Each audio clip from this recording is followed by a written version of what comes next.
Hola, ¿cómo están? Soy Mónica Ruiz, abogada digital, especialista en Derecho Constitucional y Derecho Administrativo. En este video les voy a hablar sobre los daños y perjuicios ocasionados por responsabilidad médica para no abogados. ¿Por qué para no abogados? Porque así vamos a tener una herramienta para saber qué tipo de responsabilidad médica aplica para interponer una denuncia por la misma, por perjuicios a un paciente o a un familiar que haya sufrido por una responsabilidad médica. Comencemos. La responsabilidad médica se clasifica en 3 tipos de actos. ¿Por qué se hace esto? Para poder identificar en qué tipo de servicio o de la etapa del servicio hospitalario se ocasionó el daño. Entonces, la responsabilidad médica está compuesta por actos médicos, actos paramédicos y actos extramédicos.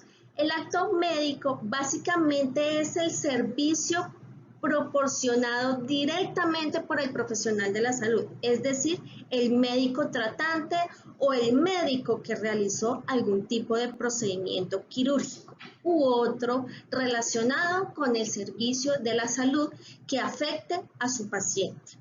El otro es el acto paramédico.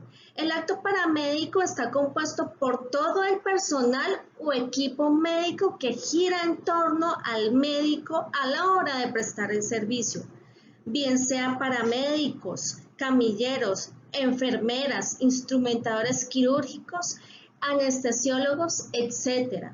¿Por qué? Porque muchas veces las consecuencias de un procedimiento son ocasionados, ejemplo, por una anestesia mal colocada, entonces fue el profesional anestesiólogo, o por el instrumentador quirúrgico.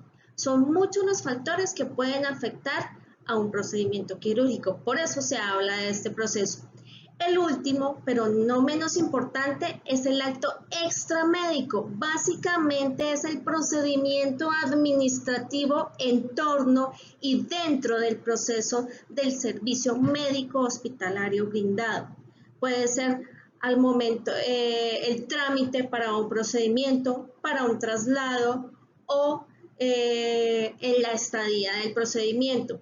Un ejemplo es un traslado que se dilata un proceso de traslado porque falta una firma o una autorización de la EPS a la entidad médica prestadora del servicio de salud o viceversa.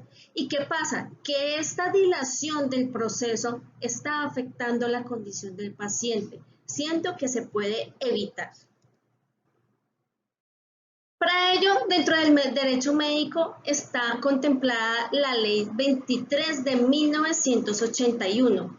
¿De qué trata esta ley? Esta ley nos habla de ética profesional, de universalidad en la atención, del consentimiento antes del riesgo y de la diligencia antes de actuar.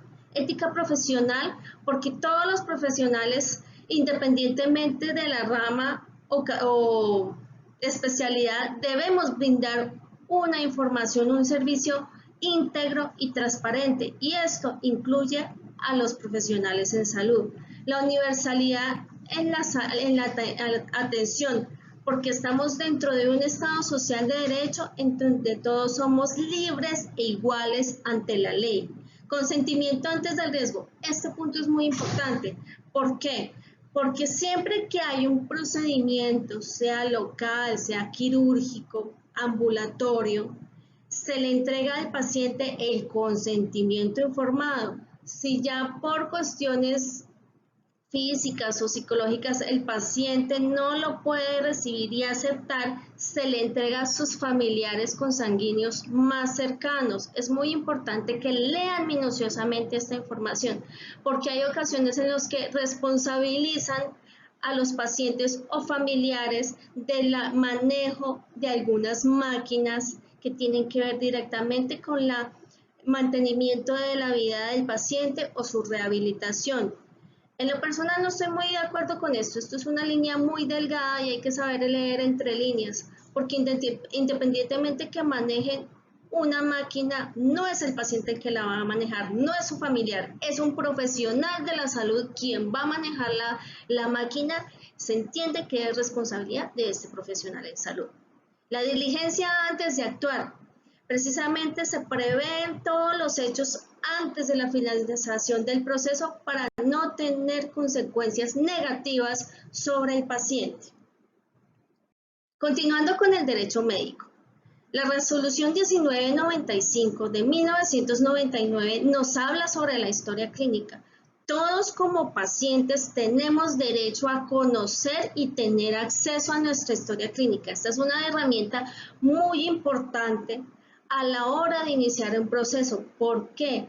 Porque aquí es donde se indaga si realmente hay una relación médico-paciente, entidad prestadora de salud, hospital, clínica, entre el paciente.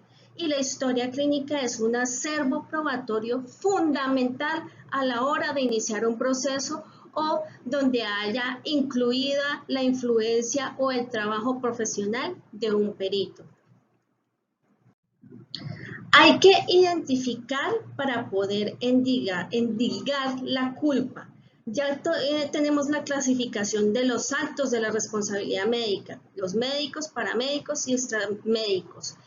También dentro de ellos hay una clasificación. Está la negligencia, que básicamente es la falta de cuidado al paciente cuando los profesionales en salud no están viendo a cabalidad al paciente de acuerdo a su patología base o lo que conlleve esa patología o factores externos que la afecten.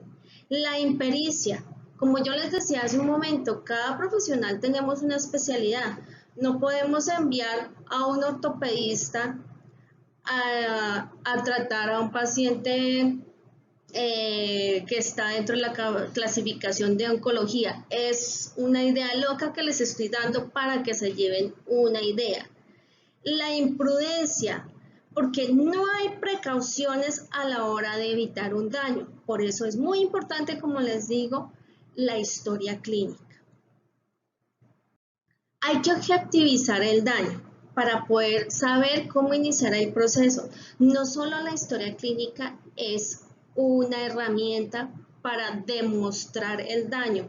Existen también fórmulas médicas, citas médicas, exámenes médicos y con la era tecnológica también podemos armar un buen material probatorio. Ahora bien, para objetivizar el daño hay 3 instancias para saber. La primera de ellas es la contenciosa administrativa. Esto básicamente ya es a la hora en que necesitan los servicios de un abogado, pero para que ustedes se lleven una idea de los términos en cada una de las instancias. Si se va a llevar por la vía contenciosa administrativa, ustedes como familiares del paciente afectado o fallecido tienen 2 años para interponer un proceso judicial ante la ley por la vía administrativa. Por la vía civil se tienen 10 años y finalmente la última instancia es la vía penal. Con la vía administrativa básicamente es para solicitar la reparación directa de daños morales y materiales.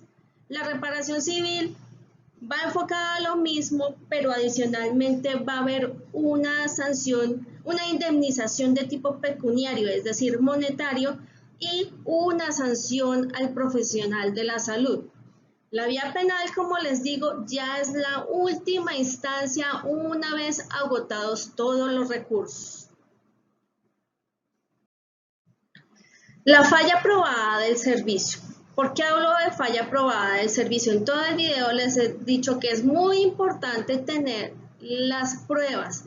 ¿Por qué? Porque antes se hablaba de una presunción de la falla del servicio, pero a partir de 2006, como se dicen, los que están demandando tienen la sartén por el mango, porque son los encargados de la carga de la prueba, es decir, de la historia clínica, exámenes médicos, cita, etcétera. Entonces, por eso es que aquí les digo, la carga de la prueba está a cargo del paciente afectado o de su familiar. Ahora bien, también hay una figura nueva dentro del proceso judicial que el abogado en sí, ya no solo el paciente, puede solicitar ante el juez que se practiquen pruebas si es que hay lugar de que la EPS o entidad prestadora de salud no está mostrando la historia clínica, no está dando acceso a todo lo que tiene que ver con el daño causado al paciente. Esto ha sido por hoy. Espero que estas nociones básicas les den una guía y cualquier inquietud no duden en contactarme. Soy Mónica Ruiz, abogada digital. Y si les gustó el video, por favor suscríbanse a mi YouTube y hagan una labor social, compartirlo en YouTube o si están en Facebook, le dan like y compartir.